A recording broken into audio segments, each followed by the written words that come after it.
And tonight on our Great American panel from Project 21, Fox News contributor Deneen Borelli is back, and he is Don Imus's longtime radio producer. Bejesus, the one and only Bernard McGuirk. Can I say that on Holy Week? The hell are you looking at, Hannity, Bejesus? Go on ahead. Make sure you go to church this weekend, fella. I'll be there. I'll be there. And she, Associate Professor of Political Science, Occidental College, Caroline Heldman. See, when am I going to speak to your students? I think that'd be good. Come on down, Sean. Oh, I'll bring them here. Yeah, why don't you bring them here? That'll be easier. Everyone should all go on a flight, go 3,000 miles. Why not? Exactly. We should all go. All right. Well, no, yeah, we should. We'll have a big round table. We'll bring the kids in. They can throw, you know. Love your way. Love our way. Your classes must be crowded, by the way, is all I have to say. But Are your classes crowded? My classes are crowded. You give easy A's? No. Oh, no, I don't think it's absolutely it's not the You're grade. a tough grader. Very tough grader. I hate that. I wouldn't bother. I wouldn't go to your class. All right, let's start with Donald Trump. He's been the news of the week. It continues. He was on Fox and Friends, Allison Camerata, and here's what happened. I have a major show that's a major hit, and it's got another 5 weeks to go, 5 or 6 weeks to go, and I'm not allowed to do it. Otherwise, you'd have an equal time situation, so I'm not allowed to do it. So I would have to announce after May 22nd. The finale is May 22nd, so I have to announce after May 22nd. Right, but it sounds like you're getting closer to a decision. Oh, I absolutely am. In my own mind, I think I've made the decision. I feel this country is just, it's a disaster. What Obama is doing to this country is a total and complete disaster. Sounds like he's in.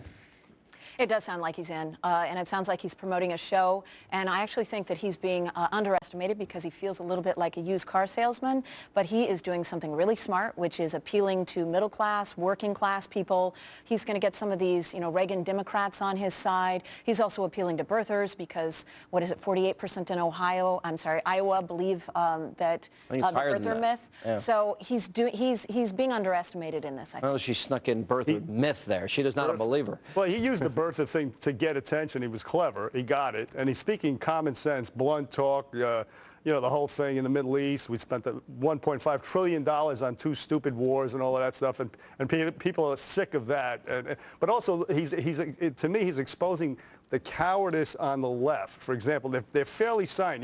You have big mouths like Keith Olbermann tweeting about SC Cup should be aborted. Where are they with the viciousness against Donald Trump? They're silent because they're afraid he'll punch them right back. I mean, they went after with a vigor. They went after Sarah Palin, Christine O'Donnell, and now. No, this is why I think he's getting so much traction. It's the fight. And he's not intimidated by anybody. He'll speak. He's not PC, and people love it. And that's how you build your whole career. Bill Maher calls Sarah Palin the C word. I mean, where is Bill Maher? You know, they hate Trump. They're all afraid. Right, but there's one problem, Deneen, I'll ask you because you're a conservative. He does have some issues because he's got to convince the base that votes in the primary because he wants to run as a Republican that he's conservative enough. And now he's changed some positions over the years. One supported nationalized health care. One supported, what else? Raising taxes on the rich. A couple of very significant issues. Is that an obstacle for him? Well, I think what has him out in the lead right now, really the Republican Party and the Democrat Party have issues. And Trump is a straight shooter. He says what he means what he says. And people right now want representative leadership. We are tired of the weak leadership that we are experiencing right now under President Obama. So if anything, he is someone who people are looking towards to lead our country. They see him as a successful businessman, and he means what he says. But is it, any of his positions, the Kelo decision, eminent domain, any of these things bother you? Because I think that's the next phase for him.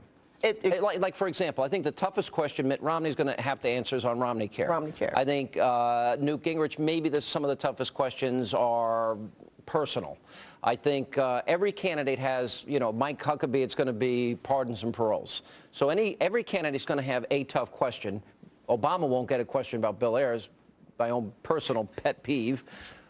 But you know, can he overcome that in a primary, which is very different than a general election? I think that he has no idea what he's going to face. He's got skeletons in the closet. Politics. How do you know he's got skeletons? You don't Everybody know that. has skeletons in a successful I don't have any skeletons.